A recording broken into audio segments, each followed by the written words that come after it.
Pituitary gland से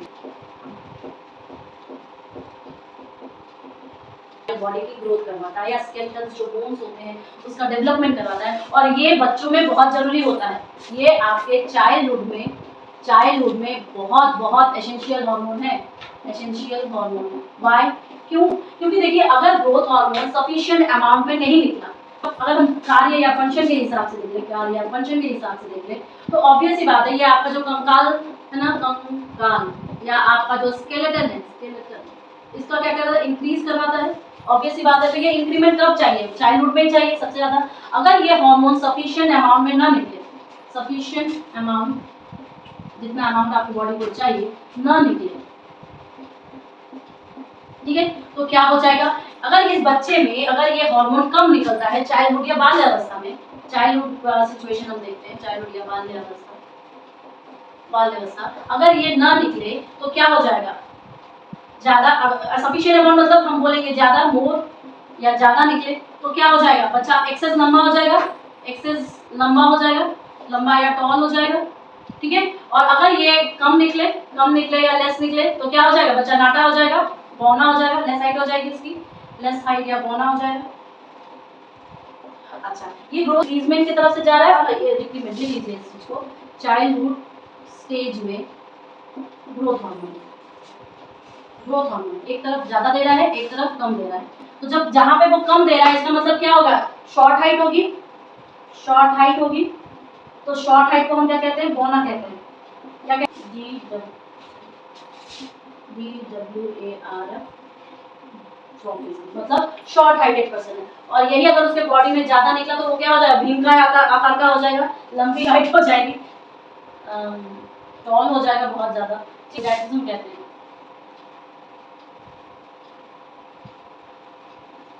ठीक है, बड़ा हो जाएगा। लेकिन अब आ जाओ आप एडल्टहुड। अच्छा, ये जो आपका ड्वार्फिज्म है ना, ये जो बौनापन है, सिर्फ शारीरिक रूप से बौना नहीं होता बच्चा कोई देखो, आप देखोगे कि कुछ जो शॉर्ट हाइटेड पीपल होते हैं, या ड्वार्फिज्म जो होता है, ड्वार्फिज्म भी दो टाइप का होता है, ठीक है। ड्वार्फिज्म भी दो टाइप का होता है, मतलब बौने जो होते हैं ना, वो दो टाइप के होते हैं। या तो दिमाग से सिर्फ शारीरिक फिजिकली ड्रॉप है, ठीक है। और ये दूसरा वाला प्रकार क्या है कि वो फिजिकली प्लस मेंटली ड्रॉप है, ठीक है। यानी कि वो फिजिकली भी मंद है और वो मेंटली भी, बुद्धि के हिसाब से भी मंद है। और एक होता है सिर्फ फिजिकली वो मंद है, बाकी बुद्धि उसकी सब सही है, नॉर्मल फिजिकल। अगर हम इस ग्रोथ हार्मोन की बात करें और इंक्रीज हो जाए आपके एडल्टहुड में, ठीक है, सडनली, तो उसको हम क्या कहते हैं? एक्रोमैगली। अब एक्रोमैगली होता क्या है? एक्रोमैगली देखोगे आप, कुबड़ जिसे बोलते हो, जिसे हम लोग कुबड़ बोलते हैं।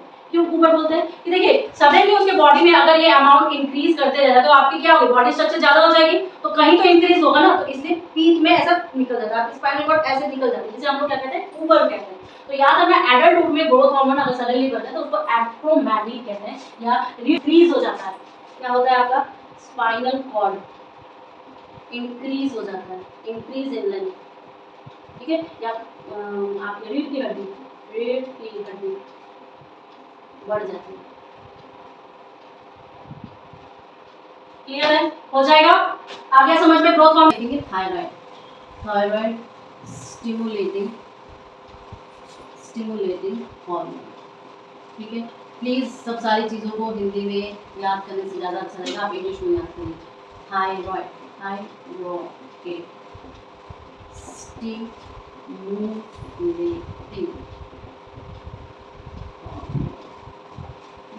जिसे हम TSH बोलते हैं। TSH कहाँ से निकल रहा है भाई? TSH हमारे पिट्यूटरी ग्लैंड यानी कि पीयूष ग्रंथि से निकल रहा है, ठीक है, पीयूष ग्रंथि से निकल रहा है। अब थायराइड होता कहाँ है? थायराइड ग्लैंड हमारे गले में होता है, ठीक है, हमारे नेक पे होता है। कैसे किस शेप का होता है? ये एक एच शेप का सबसे बड़ा ग्लैंड है, ठीक है। ये तो हमने देखा है, एच शेप का सबसे बड़ा एंडोक्राइन ग्लैंड,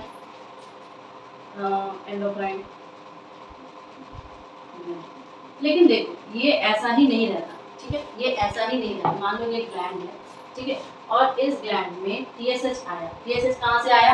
TSH हमारा पिट्यूटरी ग्लैंड से आया, तो TSH यहाँ पर आया, ठीक है, TSH आया, ठीक। अब TSH यहाँ पर आएगा और भीतर हमारे क्या मौजूद है? थायमिन। देखिए इसको थायरोनिन, ठीक है। और खाने से हमें ऑलरेडी I2 मिल चुका है, यानी कि आयोडीन, ठीक है। खाने से ऑलरेडी हमें I2 और आयोडीन ऑलरेडी मिल चुका है। तो ये थायोनिन और I2 दोनों मिलेंगे, ठीक है, दोनों मिलेंगे। अब देखो जब ये दोनों मिलेंगे तो आपने T3 सुना है और T4 सुना है, ठीक है। तो ये T4 जो होता है यही आपका थायरॉक्सिन हार्मोन होता है। कौन सा हार्मोन होता है? Thyroxine hormone. हमारे पास आपके 3 आयोडीन जुड़ेंगे, किसके साथ? थायोनिन के साथ, थायोनिन, ठीक है, थायोनिन के साथ। तो हमारे पास T3 बनेगा।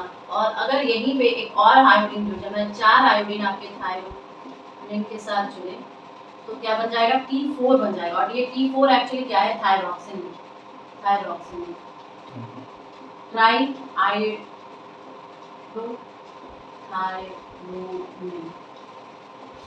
तो इसका मतलब पहले तो देखो ये वाला बनता है, ठीक है, पहले हमारा ये T3 बनता है, फिर एक आयोडीन मॉलिक्यूल आके T4 को बनाता है। तो इसलिए जब भी आप थायराइड का टेस्ट देखते हो ना, जब आपको थायराइड का टेस्ट होता है तो थायराइड के टेस्ट में क्या क्या चीजें होती हैं?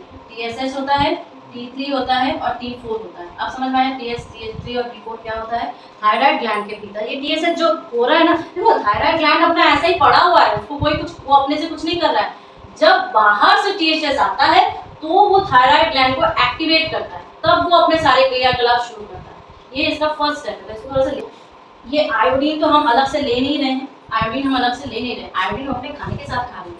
इसका मतलब अगर आपको कभी ये T4 हार्मोन जो है आपका, जो थायरॉक्सिन हार्मोन है, अगर इसका लेवल बढ़ रहा है, इसका मतलब आपका आयोडीन इनटेक बढ़ रहा है। अगर इस T4 लेवल घट रहा है, दैट मीन्स कि आपका आयोडीन लेवल जो है वो घट रहा है।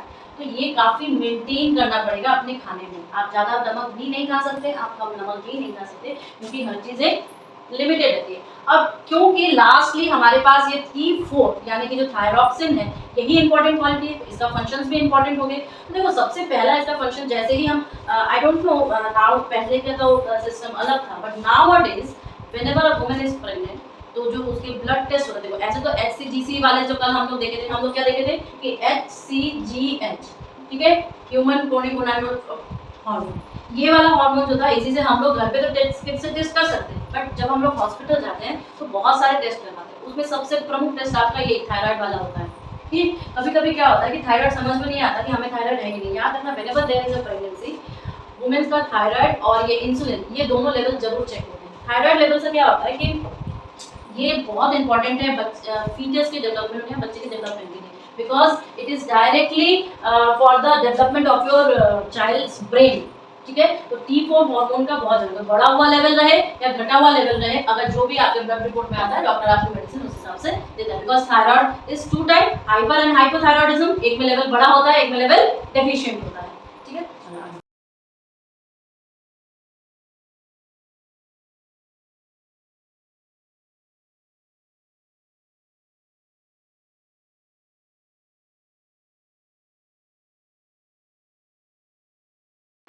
हेडिंग डालिए फंक्शंस ऑफ T4, ठीक है, यानी कि थायरॉक्सिन। क्या है इसके फंक्शंस? पहला फंक्शन हम देखेंगे इसके ब्रेन के ऊपर, ब्रेन यानी कि मस्तिष्क के ऊपर, मस्तिष्क, ठीक है। ब्रेन के ऊपर कैसे पड़ेगा कि जो चाइल्डहुड का डेवलपमेंट है इस थायरॉक्सिन पर डिपेंड करता है। तो चाइल्डहुड या बाल्यावस्था में ब्रेन डेवलपमेंट यानी कि बाल्यावस्था में मस्तिष्क का, आपके दिमाग का विकास, ठीक है। इसके बाद जो माइटोकॉन्ड्रिया होता है ना, इसकी संख्या जो होती है वो बढ़ाता है थायरॉक्सिन। दूसरा क्या है थायरॉक्सिन? ये जो थायरॉक्सिन हार्मोन है ये माइटोकॉन्ड्रिया, ठीक है, कहाँ पाया जाता है? सेल्स में पाया जाता है, ठीक है। तो जब ये सेल्स में पाया जाता है तो इसकी जो नंबर ऑफ काउंट्स है, इसकी जो संख्या है वो बढ़ाता है, संख्या इंक्रीज करता है, यानी कि अमाउंट, नंबर ऑफ अमाउंट। और देखो ये हम जानते हैं कि माइटोकॉन्ड्रिया जरूरी है। क्यों जरूरी है भाई? माइटोकॉन्ड्रिया क्यों जरूरी है? माइटोकॉन्ड्रिया इसलिए जरूरी है जैसे कि हमारा जो ऑक्सीडेशन का प्रोसीजर होता है, जिसमें हमें ऑक्सीजन मिलती है बॉडी को, वो ये माइटोकॉन्ड्रिया में ही होता है, ठीक है। Mitochondria is the energy storage, batteries हैं, जब हम लोग पढ़ेंगे सेल्स वगैरह तो हम लोग देखेंगे थोड़ा सा। ये जो ब्रेन का डेवलपमेंट होता है वो 5, 6, 7 साल के अंदर ही हो जाता है, ठीक है। जितने न्यूरॉन्स बनने होते हैं वो इसी एज में ही बन जाते हैं। आपके दिमाग में न्यूरॉन्स की कनेक्टिविटी संख्या जितनी ज़्यादा होगी ब्रेन उसका डेवलपमेंट करेगा, राइट। तो ब्रेन का डेवलपमेंट तो बहुत ज़रूरी है, इसलिए हमारे T4 लेवल का भी ज़रूरी होना है, ठीक है। BMR बहुत इंपॉर्टेंट पार्ट है because it is a basal metabolic rate, ठीक है। बेसल मेटाबॉलिक, ठीक है। ये एक आपके बॉडी का रेशियो होता है, रेट होता है, जिसमें कि एक्चुअली ये देखा जाता है कि बॉडी के जो जितने ऑर्गन्स हैं वो बैलेंस रूप में कार्य कर रहे हैं, ठीक है। तो इसका मतलब आप क्या बोलोगे कि ये आपके बॉडी में सम्मिलित रूप से आपके बॉडी में सारे ऑर्गन्स काम कर रहे हैं कि नहीं, ये जो जांच होती है वो आपके BMR से होती है। BMR आधारित उपाय, ठीक है। अब देखो, अब जब ये बॉडी के ओवरऑल फंक्शंस, बॉडी के ओवरऑल ऑर्गन्स के बैलेंस्ड फंक्शन, ठीक है, बैलेंस फंक्शन को मेजर करता है।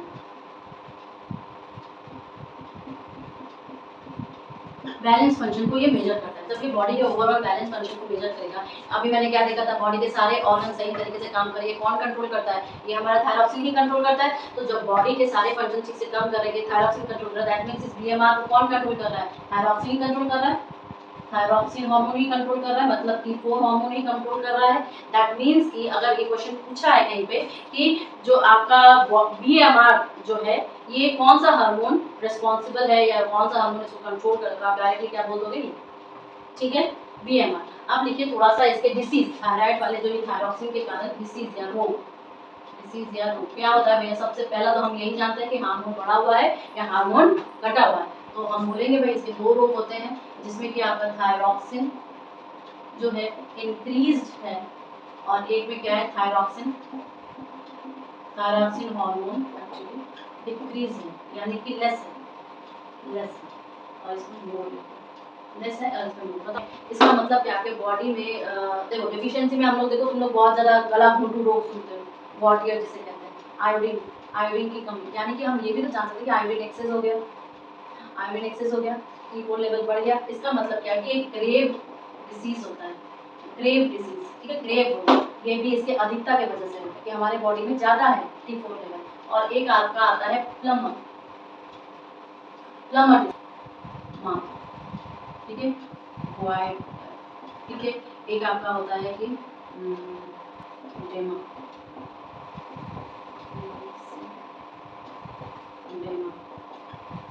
गला ठीक है, और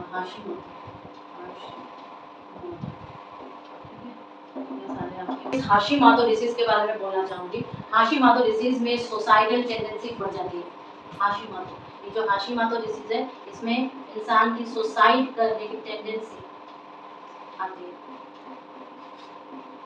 तो इसका मतलब देखो हमारे जीवन में सुसाइड हम लोग डिप्रेशन होके ले रहे हैं, बट ये हमारे बॉडी की कुछ डिफिशियंसियाँ भी करती हैं सुसाइड करने की टेंडेंसी, हम इमोशनली इम्बैलेंस हो जाते हैं। इसलिए मेडिटेशन कितना ज़रूरी है बॉडी में, ठीक है। अच्छा भोजन और मेडिटेशन, क्योंकि हम लोग ने 2 हार्मोन देख लिए, कौन कौन से, एक आपका ऑक्सीटोसिन बॉडी में सुसाइडल टेंडेंसी को इंक्रीज करता है और ये हम खाने के द्वारा ही अपने बॉडी में लेते हैं। दूसरा चीज आपका कौन सा है, हाशिमोतो। ये हाशिमोतो आपका कब होता है, जब आपके बॉडी में थायरॉक्सिन लेवल कम हो जाता है, ठीक है।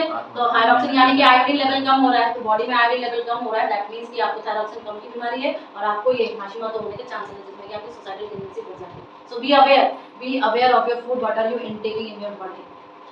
जो होता है ग्वाटियर तो एनी टाइम में ही आपकी बॉडी में हो जाता है ग्वाटियर, ठीक है। ग्वाटियर एनी टाइम में भी हो जाएगा, गला सूज जाता है, फिर आपको ट्रीटमेंट दिया जाता है, बहुत ज़रूरी है। ये आपके कमी हो जाता है, आपके बच्चे का ब्रेन डेवलपमेंट नहीं होता है, ठीक है। ये क्रिटिसिज्म जो है, ये वाली जो डिसीज है ना आपकी, इसमें बच्चों का ब्रेन डेवलपमेंट नहीं होता है, ब्रेन डेवलपमेंट ऑफ बेबी, ठीक है। बच्चा कैसे होगा, मंद बुद्धि का होगा, मंद बुद्धि, बच्चा कैसा होता है, मंद बुद्धि का होता है। तो आयोडीन की लेवल उसके माँ के लिए बहुत जरूरी है, इसलिए व्हेनेवर इन योर सराउंडिंग अगर कोई female is pregnant so suggest you should do the thyroid level checkup. देखेंगे तो बाकी जो थोड़े से LH FSH ये सारे जो ग्लैंड्स हम लोग के हार्मोन्स बचे हुए जो हमारे पिट्यूटरी से निकल रहे हैं, ये जब हम लोग सेक्स हार्मोन्स पढ़ेंगे या गोनाड्स हार्मोन पढ़ेंगे, ठीक है, तब हम लोग ये LHS FSH एस्ट्रोजन प्रोजेस्टेरोन ये सारी चीजें को तभी डिस्कस करेंगे, ठीक है। नेक्स्ट देखो पीनियल ग्लैंड, पहले तो मैं तुम्हें ये बताऊं कि जो हमारी स्किन होती है ना, ये मान लो कि हमारी स्किन है, स्किन में हमारे स्किन सेल्स है, ये क्या है, स्किन के सेल्स है, स्किन के सेल्स, और इन्हीं स्किन सेल्स को हम क्या कहते हैं, मेलानोसाइट्स। साइट का मतलब हमेशा जानना सेल ही होता है, तो मेलानोसाइट्स। अब इसमें क्या होगा, एक न्यूक्लियस होगा, क्या होगा, एक न्यूक्लियस होगा, न्यूक्लियस के आसपास आपका क्या होगा, साइटोप्लाज्म होगा कि नहीं, साइटोप्लाज्म होगा। अब देखो हमारे पास पिट्यूटरी ग्लैंड है, क्या है, पिट्यूटरी ग्लैंड। याद करिए हम लोग ने ये बताया था आपको, ये जो MSH होता है बाकी सभी में आपके पिट्यूटरी ग्लैंड के मिडिल वाले से निकलता है, बट हमारे पास सिंस की ह्यूमन बीइंग के पास मिडिल वाला नहीं होता, तो वो उसके कहाँ से निकलता है, एंटीरियर की पोस्टीरियर, कहाँ से निकलता है, अरे ह्यूमन में कहाँ से निकलता है, एंटीरियर से निकलेगा, ठीक है। तो MSH कहाँ से निकला, इस आपके पिट्यूटरी ग्लैंड से। अब MSH क्या आएगा, MSH आएगा आपके इसके पास, किसके पास, इस सेल के भीतर घुसेगा, ठीक है। तो MSH का नाम क्या हुआ, ये क्या हुआ आपका MSH क्या हुआ, MSH आया आपके पिट्यूटरी ग्लैंड से, पिट्यूटरी ग्लैंड के बाद ये मेलानोसाइट में जाएगा, तो इसका मतलब क्या कि उसको एक्टिवेट किया, ये MSH क्या क्या किया, MSH आपके मेलानोसाइट जो है इसको एक्टिवेट किया, एक्टिव करेगा। दूसरा क्या होगा, ये मेलानिन बनाएगा, मेलानिन बनाएगा, फॉर्मेट करेगा, बनाएगा, ठीक है। और तीसरा ये क्या किया, अच्छा बताओ, कोई चीज अगर यहाँ पे बन रही है तो वो आपके एक जगह पे कंसंट्रेट हो जाएगी ना, तो क्या आपके स्किन का कलर चितकबरा है जैसे दूसरे एनिमल्स का होता है चितकबरा पैचेस के रूप में, नहीं, आपके स्किन का कलर पूरा यूनिफॉर्म है। तो ये केस है जो मेलानिन बनाया भी और इस मेलानिन को इक्वली आपके पूरे बॉडी में स्प्रेड किया, तो आप क्या बोलोगे, इसका तीसरा काम क्या है, मेलानिन पूरे बॉडी में आपके इक्वली स्प्रेड करना, यानी कि फैलाना, ठीक है, समझ में आ गया ये चीज। तो इसका मतलब क्या है कि MSH का काम क्या है, MSH हार्मोन का काम क्या है, ये आपके मेलानोसाइट किसको कहते हैं भाई, मेलानोसाइट किसको कहते हैं, मेलानोसाइट आपके स्किन सेल्स को कहते हैं, स्किन सेल्स के बीच में न्यूक्लियस है और यहाँ पे साइटोप्लाज्म है, साइटोप्लाज्म में ये आपका मेलानिन बनाया और फिर इस मेलानिन को स्किन सेल के चारों तरफ फैलाया, जिससे कि देखो अब कहाँ से फिर पीनियल ग्लैंड देखेगा, पीनियल ग्लैंड से हमारा मेलानोटोनिन हार्मोन निकलता है, मेलानोटोनिन, ठीक है, मेलानोटोनिन हार्मोन, ठीक। अब ये मेलानोटोनिन हार्मोन क्या कर रहा है, देखो जब ये स्किन सेल्स है वो फैला रही है तो सब जाके कहाँ पे इकट्ठा हो रहा है, किनारे पे। तो आप एक बात बताओ, कहीं पे आपके ये पैचेस है, कहीं पे किनारे पे आपके डार्क पैचेस है, मेलानिन क्या है, बॉडी का कलर जो आपका डार्क होता है वो मेलानिन के कारण होता है, याद रखना, ये हमारे बॉडी को बचाता है, किससे, यूवी रेज से, कालों को स्किन कैंसर कम होता है, गोरों को ज्यादा होता है, so be happy that we have skin dark colour, ठीक है, हम लोग सांवले कलर में, हम लोग डार्क कलर के, हम लोग हैप्पी हैं क्योंकि हम लोग को स्किन कैंसर ना होने के चांसेस ज्यादा हैं, ठीक है। अब ये क्या हुआ, ये तो किनारे जम गया तो ये तो हमारे लिए कोई काम का नहीं है, तो अब आपका जो पीनियल ग्लैंड से मेलानोटोनिन आया, ये क्या किया, इसको भीतर की तरफ भेजा, फिर से उसको भीतर की तरफ धकेल के भीतर स्प्रेड आउट किया, तो क्या हो रहा है कि ये स्प्रेडिंग का काम चल रहा है और आपकी पूरी बॉडी क्या हो रही है, इक्वल टोनिंग की हो रही है, समझ में आ गया कि वो पहले बाहर फेंका स्प्रेड करने के लिए, जो कि किनारे पे स्किन के सेल्स के किनारे जम गया, क्योंकि ये तो सारी चीजें भीतर की तरफ बन रही है, तो वो पीनियल ग्लैंड से क्या आया, मेलानोटोनिन आया और मेलानोटोनिन फिर उसको क्या कर रहा है, भीतर की तरफ फेंक रहा है, भीतर की तरफ स्प्रेडिंग कर रहा है, तो ऐसा आवाजाही वाली स्प्रेडिंग पूरी बनी रहती है। इनकी टोनिंग क्या है, तो हमारे स्किन की टोनिंग MSH एंड मेलानोटोनिन की कंबाइंड स्प्रेडिंग का रिजल्ट है, ठीक है। स्किन टोनिंग यानी कि आपकी जो स्किन का है, चमड़े का कलर है, चमड़े का रंग है, वो आपके किसके, MSH प्लस मेलानोटोनिन मेलानोटोनिन का कंबाइंड स्प्रेडिंग इफेक्ट, ठीक है। और ये मेलानोटोनिन निकल रहा है आपके पीनियल से, पीनियल ग्लैंड से, और एमएसएच आपका निकल रहा है पिट्यूटरी ग्लैंड से, ठीक है। ये हार्मोन में समझ में आ गया। एक और काम है, ये आपके बॉडी क्लॉक की तरह काम करता है। बॉडी क्लॉक के मतलब कि बॉडी में आपके जो हार्मोन है, अगर उसने कह दिया कि आपको 4 बजे उठना है, तो एवरी डे ये जो बायोलॉजिकल अलार्म क्लॉक है वो आपको रोज 4 बजे ही उठाएगा। समझ में आ रहा है। इस चीज़ को लेने में 1 हफ्ते का टाइम लगता है, सेट होने में परमानेंट, लेकिन एक बार ये सेट हो गया तो पूरी लाइफ आपका सेट हो जाएगा, आपको 4 बजे ही उठाएगा अंटिल आप एक्सटर्नल कोई ज़्यादा प्रेशर उस पर ना डालो तो, ठीक है। सो आपके बॉडी में आपके स्लीपिंग एंड वेकअप यानी सोने और जागने के टाइम को जो सेट करता है वो कौन सा हार्मोन है? मेलानोटोनिन हार्मोन। ध्यान रखना, मेलानोटोनिन हार्मोन जो है ये आपके बॉडी का, इसका मतलब क्या है, ये अलार्म क्लॉक है, बायोलॉजिकल अलार्म क्लॉक है, बायोलॉजिकल अलार्म क्लॉक है, ठीक है। तो अगर आपके बॉडी को ये कहना है कि भाई तू 4 बजे उठ 10 बजे की जगह, अगर आपकी बॉडी को ये कहना पड़े कि you don't wake up at 10 o'clock, you have to wake up at 4 o'clock, ठीक है। अगर आपके ब्रेन को, आपके बॉडी को ये करना पड़ेगा तो आपको बॉडी में किसका कंसंट्रेशन या लेवल चेंज करना पड़ेगा? मेलानोटोनिन का, याद रखना। तो इसलिए it is better to set your timing at your young age और एट योर चाइल्डहुड, जिससे क्या है बॉडी मेंटेन रहेगी। बिकॉज जितना भी हो हार्मोनल इम्बैलेंस करना, एक्सटर्नल दवाइयों से किस बात को, बॉडी अपने आप जितना काम कर ले वो ज़्यादा अच्छा है, ज़्यादा ज़्यादा है। तो pineal gland is your biological clock, नाम याद रखिए, नाम को याद रखिए, पीनियल ग्लैंड, पीनियल ग्लैंड या पीनियल ग्रंथि, पीनियल ग्रंथि, ये आपका क्या है? बायोलॉजिकल क्लॉक है, बायोलॉजिकल क्लॉक है या जैविक घड़ी है। एक काम है, और एक काम क्या है? पीनियल ग्लैंड जो होता है, जब आपकी एजिंग बढ़ती रहती है ना, जब आपकी एजिंग बढ़ती रहती है तो पीनियल ग्लैंड में कैल्शियम का डिपोजिशन स्टार्ट हो जाता है। क्या होता है कि पीनियल ग्लैंड में आपका कैल्शियम डिपॉजिट स्टार्ट हो जाता है। तो फिर एक टाइम ऐसा आता है कि आपके पीनियल ग्लैंड में सिर्फ और सिर्फ कैल्शियम भरा हुआ है, जैसे कि मानो कि मिट्टी भरी हुई है। क्या भरा हुआ है? जैसे कि मानो कि मिट्टी भरी हुई है। इसलिए आपके इस जो भराव है, जो मिट्टी कैल्शियम का डिपोजिशन है, इसे हम क्या कहते हैं? Sand of brain, sand of brain.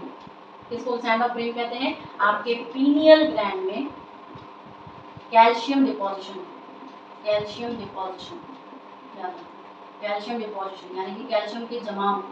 और ये कैसे होता है? एजिंग से होता है, एजिंग से, यानी कि आयु के बढ़ने के कारण, आयु के बढ़ने के कारण। क्लियर है ना? ड्यू टू एजिंग आपके पीनियल ग्लैंड में धीरे धीरे कैल्शियम का डिपोजिशन बढ़ता जाता है और ये ऐसा फील होता है कि वहाँ पर मिट्टी जमने लगी है, ठीक है। हमने अभी बात किया था ना, पिट्यूटरी ग्लैंड और पीनियल ग्लैंड जो हमारे हाइपोथैलेमस के भीतर और अंदर होता है, बात की थी। तो उसी पीनियल ग्लैंड में आपका ये जमा बढ़ जाता है। तो बुढ़ापे में आपके दिमाग में कैल्शियम जम रहा है, बी अवेयर ऑफ दैट।